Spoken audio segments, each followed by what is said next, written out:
The war had ended, or at least, that's what the world believed. Governments declared peace, borders were redrawn, and history began stitching together a new chapter. But the echoes of that war, the Great War, the war they said would end all wars, never truly faded.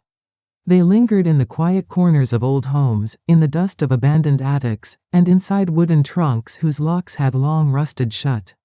And within those forgotten boxes, sleeping under layers of time, there lay letters.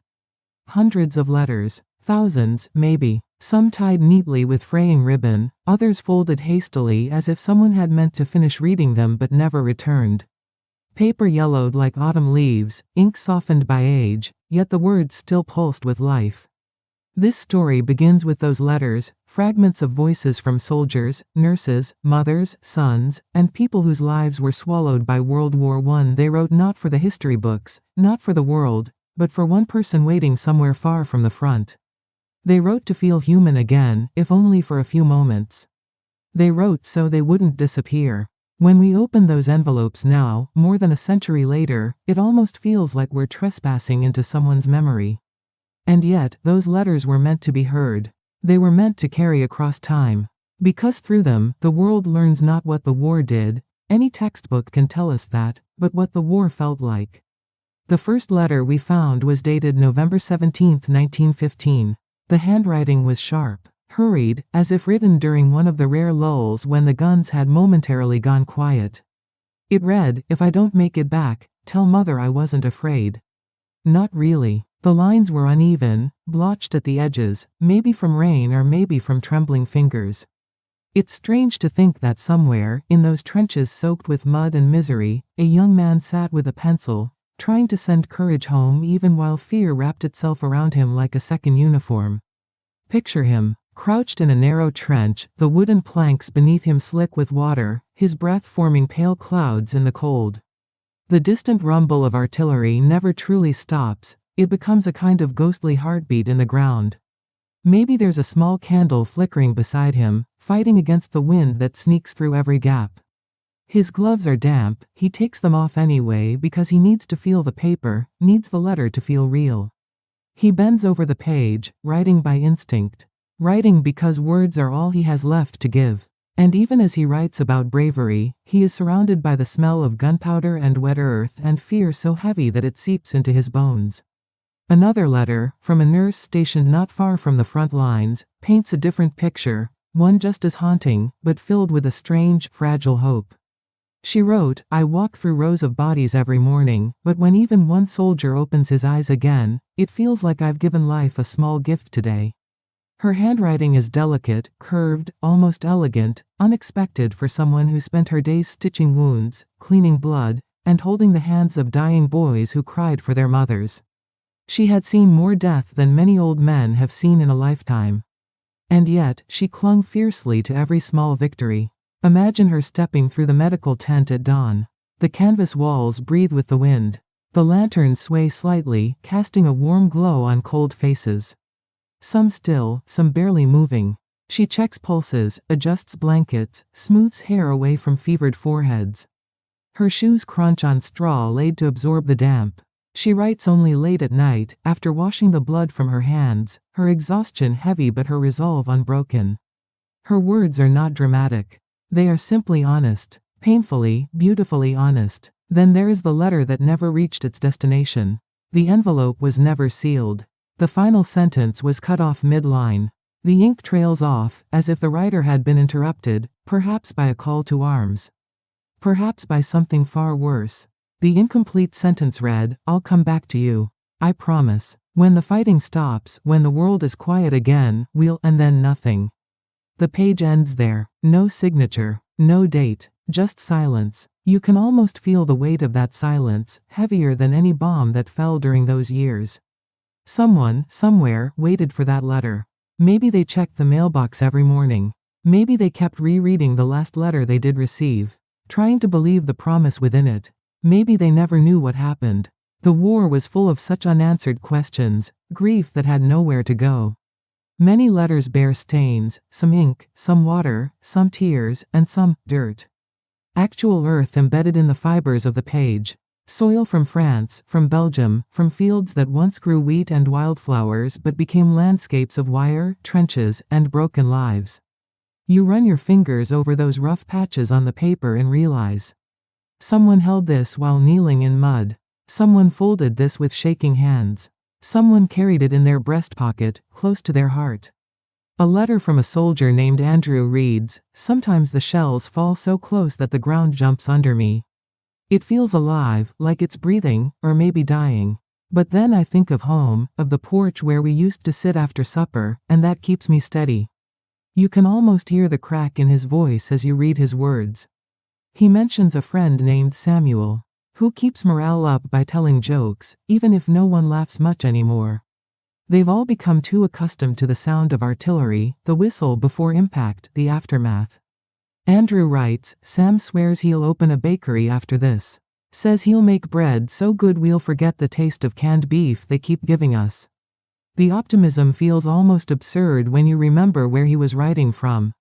And yet, those small dreams, of bread, of sunshine, of family dinners, were perhaps the only thing keeping him going. Another letter from a young man named Thomas describes the strange contrast of the front lines at night. "The sky is full of stars here. More than I've ever seen at home. It's almost peaceful if you ignore the gunfire in the distance. I look at those stars and wonder if you're looking at the same ones." His words hint at longing, at a desire to remain connected to someone far away, someone who represented a life beyond the trenches. One soldier wrote not to family, but to his dog. It sounds almost comical until you read the letter. The loyalty and love in his words make your chest tighten. "I hope you're keeping my spot by the fire warm, old boy. Don't let anyone take it. I'll be home to scratch behind your ears again." The simplicity of that hope is devastating. Not all letters were so gentle. Some were raw with fear or anger. A soldier named Victor wrote with shaking frustration, "We're told to fight for glory, for honor.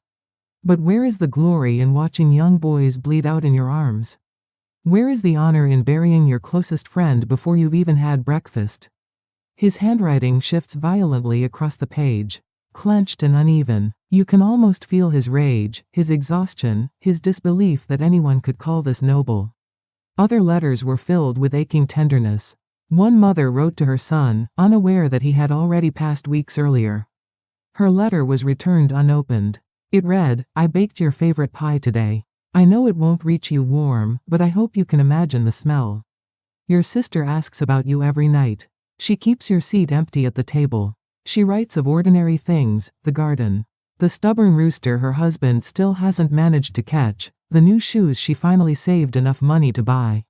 She doesn't mention fear. Mothers never do. Their hope is their armor. One father's letter is perhaps the most heartbreaking of all. He wrote not knowing where his son was stationed or if he was even alive. "My boy, wherever you are, know that your father is proud. I pray every night for your safe return. If someone else finds this letter, please tell my son his father is waiting for him." The envelope was never delivered. The address line simply said, "To my son, fighting somewhere in Europe." It speaks to the confusion of war, the chaos that scattered families across continents, unsure of how to reach one another. Then there are the letters that speak of camaraderie, the strange, unbreakable bond formed between men who know that each day might be their last. One soldier, Daniel, writes about his friend Robert, "We met only months ago, but I feel like I've known him my whole life. We look out for each other. If one of us falls, the other pulls him up. Out here, that's the only way to survive." His letter goes on to describe jokes shared, stories exchanged, even plans made for after the war. But at the bottom of the letter, in different handwriting, someone added a note, "Robert didn't make it. I'm sending this letter for him. He wanted someone to know he had a friend." How do you read something like that without feeling the weight of it? These weren't faceless soldiers. They were young men who loved and laughed and dreamed and feared. And their dreams were abruptly cut short. A nurse named Evelyn wrote about Christmas Day at the field hospital. "We decorated a small tree with scraps of cloth and bits of metal. It looked ridiculous, but the men smiled. One of them started singing carols in a voice so soft it barely carried across the room. Others joined in. It was the first time in months that the place felt alive." For a moment, war paused. Humanity resurfaced. And then the guns began again. There is a letter from a soldier who tried to capture the surreal nature of life in the trenches. Some days, it feels like we're living underground. We become part of the earth, covered in it, breathing it, sleeping in it. Sometimes I forget what clean air smells like. He describes rats the size of cats, the constant dampness, the frostbite that ate at fingers and toes. And yet, he ends the letter by asking his sister how her new puppy is doing. It's as if he needed that glimpse of normalcy to pull himself through the nightmare. Others wrote about the moral confusion of war. One soldier confesses, "I shot a man today. He can't have been older than 17. He had fear in his eyes, the same fear I feel every morning. I don't know how to forgive myself for surviving." Guilt clung to many soldiers, guilt for killing, guilt for living, guilt for coming home when so many didn't. Some letters are surprisingly poetic. A young soldier named Leo writes, "At dawn, when the sun rises over the battlefield, the light catches on the metal helmets and it looks like the earth is covered in tiny stars. Beautiful, if you forget what those helmets mean." The contrast between beauty and horror repeats across many letters, the strange way the human mind clings to any scrap of beauty it can find in order to survive. And then there are letters filled with dreams. Dreams that never came true. A soldier writes about wanting to open a small bookstore after the war. Another dreams of becoming a teacher. Another wants to marry the girl next door, the one who used to bring him lemonade during the summers. These dreams spill across the pages with such clarity that you can almost see them: the quiet bookstore on a corner street, the classroom filled with sunlight, the wedding under blooming trees. But history tells us that many of these dreams died where the letters were written. Some letters were written not to loved ones, but to the future. A soldier named Henry addressed his letter simply to whoever reads this. He writes, "If my body never makes it home, let my words carry me instead. Don't let this war be reduced to numbers and dates. Remember us as people. Remember that we loved life. Remember that we didn't want to die." His plea echoes through time, tugging at the conscience of anyone who reads his words today. One of the most striking letters was from a soldier who had lost his best friend earlier that day. He writes, "I saw him fall. I ran to him, but it was too late. He looked up at me and smiled. He said, 'Tell my mom I wasn't scared.' Then he was gone." The soldier admits he didn't know how to write that to the boy's mother. How do you put such a moment into words? How do you carry someone else's final request? But among all the tragedy, there are moments of unexpected resilience. A soldier named Frank writes about how he and his comrades celebrated a tiny victory. "We found a stray cat today. We named her Minnie. She's missing half a tail and she's mean as can be, but she slept on my blanket last night and I swear I felt warm for the first time in weeks." Life finds a way, even in war. Another soldier describes how, after a long day of fighting, he and his unit sat together and shared stories from home. "We talked about our mother's cooking, our father's advice, our siblings' mischief. For a while, the war faded. We were just boys again." War ages men beyond their years, but moments like these pull them back down to earth. The letters also reveal how unprepared many soldiers were. One young recruit writes, "They told us it would be quick. They told us we'd be heroes. They didn't tell us about the cold, or the rats, or how the sound of shells would echo inside your skull long after they stopped falling." His heartbreak is palpable. He sounds betrayed, not just by his leaders, but by the world itself. Some letters speak of betrayal in a different way. A soldier writes about receiving a letter from his fiancée, ending things. She had fallen in love with someone else back home. The soldier's response is quiet and dignified, "I hope he makes you happy. Truly, I will keep your picture until the end, not because I expect anything, but because it reminds me of who I was before this war." You can practically feel his loneliness seep through the page. Many letters were meant to comfort the ones left behind. A soldier writes to his mother, "Don't worry about me. I'm eating well. I'm warm. The officers treat us kindly." But the condition of the paper tells another story. The stains, the smudges, the trembling handwriting, they reveal the truth he didn't want her to see. And then, incredibly, there are letters of forgiveness. A soldier writes about meeting a wounded enemy. "He was no older than me. His uniform was soaked in blood. He looked at me not with hatred, but with fear. I held his hand until he passed. In that moment, I realized we were the same, just boys following orders. His letter challenges the idea of enemies, reminding us that war pits men against each other who might otherwise have been friends. One of the longest letters we found was written after the armistice was announced. The soldier writes about the strange silence that followed. No one cheered. We didn't have the energy. We just stared at each other, unsure how to feel. The quiet was louder than the bombs. He goes on to describe the long walk back from the front, passing through landscapes they no longer recognized. Villages destroyed, forests burned, fields where wildflowers would never grow again. He wonders if he will ever feel normal again. He ends his letter with, "The war is over. But I don't know how to go home." And that, perhaps, is the truest echo of all. Because the war did not end in 1918, not for the soldiers, not for the nurses, not for the families. The war lived on in the nightmares of the survivors, in the empty chairs at family tables, and in the unopened letters stored away in drawers. These letters, fragile, stained, incomplete, are the last bridges between the living and the lost. They remind us that history is not made of dates or battles or treaties. It is made of people, ordinary people thrust into extraordinary circumstances. When we hold these letters today, we feel their warmth. The warmth of hands that once held them.